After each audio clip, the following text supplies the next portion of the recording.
Have you ever looked up to somebody and really admire them for being a great leader, especially because they were so respected by their team members? And then have you ever wondered whether or not they contain some sort of secrets to being a great leader? Well, in this video, I'm going to share with you the secrets of how to become a great leader to have your team members respect you. And the framework that I'm going to share with you is a new framework that spells out the word leader, L-E.A.D.E.R. The letter L stands for lead with confidence and gravitas. Confidence and gravitas are not the same thing. Confidence has more to do with the way you perceive yourself. If you perceive yourself as confident, if you perceive yourself as a leader, if you perceive yourself as able to overcome challenges, that is how you will be able to execute yourself. That is what you will demonstrate. If you perceive yourself as shy and introverted, if you perceive yourself as less than other people, that is also how you will show up. So how you perceive yourself has a lot to do and a lot of influence on how you show up. On the other hand, gravitas has more to do with how others perceive you.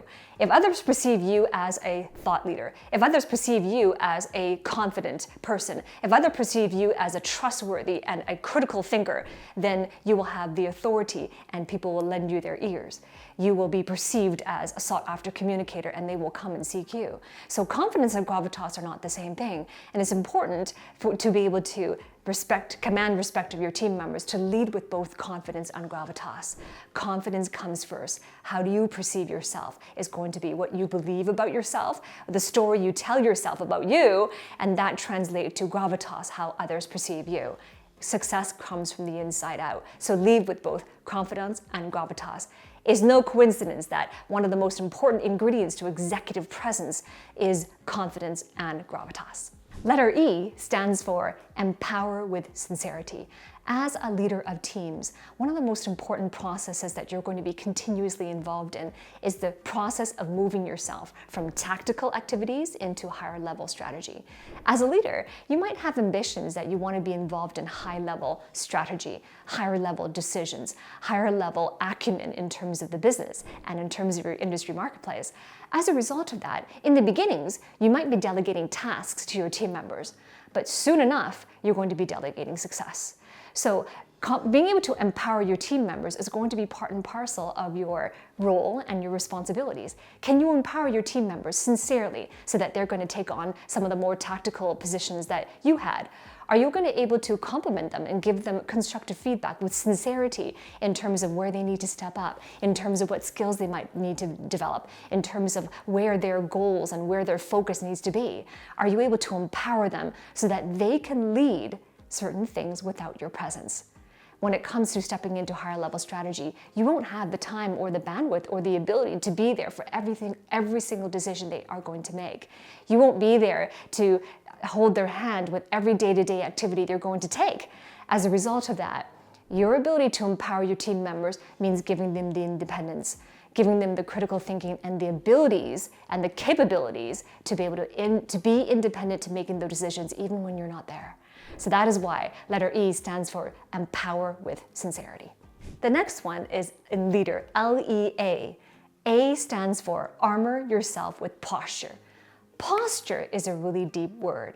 Posture does not just mean your physical appearance, having your back straight, your shoulders back. It has much more than that.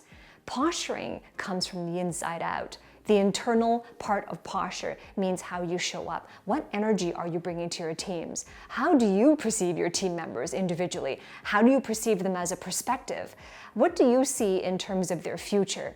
What do you see as their potential that they have yet to maximize? How are you going to lead them there? That is your posturing. And what role do you see specifically that you're going to play in their professional future and in their personal future as well? That is posturing from the inside out. External posturing is now, what are you going to say to your team members day to day, week to week, month to month, quarter to quarter? How are you going to communicate the vision you have for your team moving forward? That's external posturing. It has a lot to do with communications, the words that you say and the message that it conveys. So armor yourself with posture, the kind of posture that leads to greater deservingness as a team leader to have respect from your team. If you're listening to this and you're nodding your head, maybe you're taking notes and you realize that you need to have better posturing with your team members, that you really need to have them to see you as a leader, and you really do want to empower your team members because you sincerely care about them. And you're wondering, well, what is the next step? How do I carry this out? How do I take this theory and implement it into practicality? If you require support, then I invite you to work with me. Below this video, there is a link for you to book a call with one of my expert career advisors. And this is where we're going to show you where you are right now and what are the exact steps you need to take to level up your leadership, to become a sought-after communicator as a leader as well. And when we start our work together every single week, I'm going to train you and mentor you hands-on on aspects related to confidence and related to how do you build and cultivate your executive presence. What do you do in leadership challenges? What happens when you have a team of direct reports who don't quite respect your leadership right now? What do you do about that? And all the challenges that come along the way. If we work together, I'm going to be your mentor, your coach, and your guide. If you desire that, then click the link below, and I look forward to meeting you on the inside. So the new framework is L.E.A.D.E.R. We had L-E.A.D.E.R, the next letter is D, and D stands for delegate your time wisely.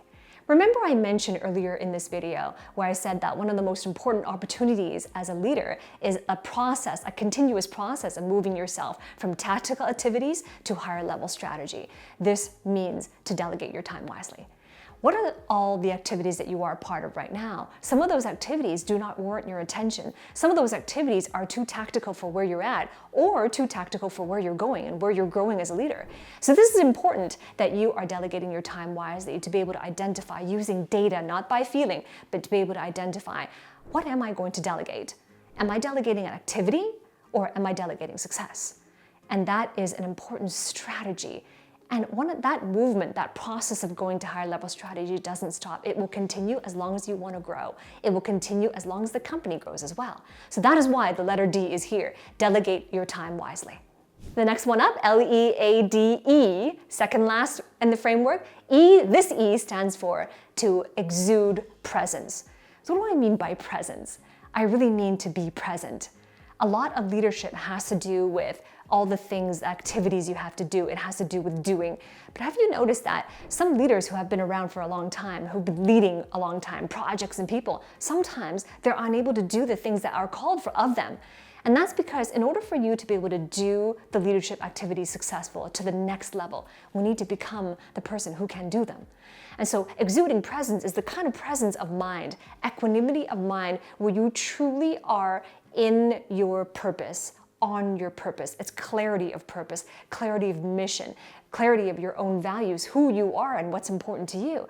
And this allows you the presence to look across the table from you at your direct reports and at your senior executives as well, and see you as equal to them. And that you can truly be present to be able to know, how am I going to serve to my highest? How am I going to show up?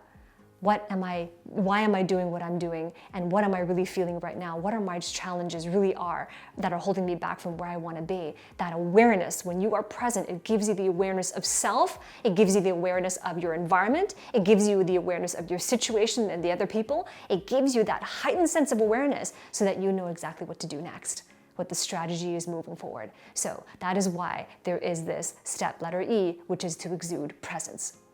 The last one in the L.E.A.D.E.R framework is the letter R, and R stands for respond with caring compassion. Caring compassion and compassion is not the same thing. Sometimes when we exude compassion, take the word compassion, it's cum and passion. What it really means is with passion. And passion is simply an intense emotion behind it. And oftentimes when we have intense emotions, those intense emotions can be really positive or they can be really negative. So it's possible to show up with compassion in front of somebody, but it's an intense negative emotion. And so when we show up that way, the type of compassion we exude is really self-serving and not other-serving. Or vice versa, it's other-serving, but it doesn't help ourselves. So when I talk about having a caring compassion, what I mean is it's a caring compassion, so it is mutually beneficial. There is a fair exchange. There is an awareness of who I am, what's important to me, Who are they and what's important to them?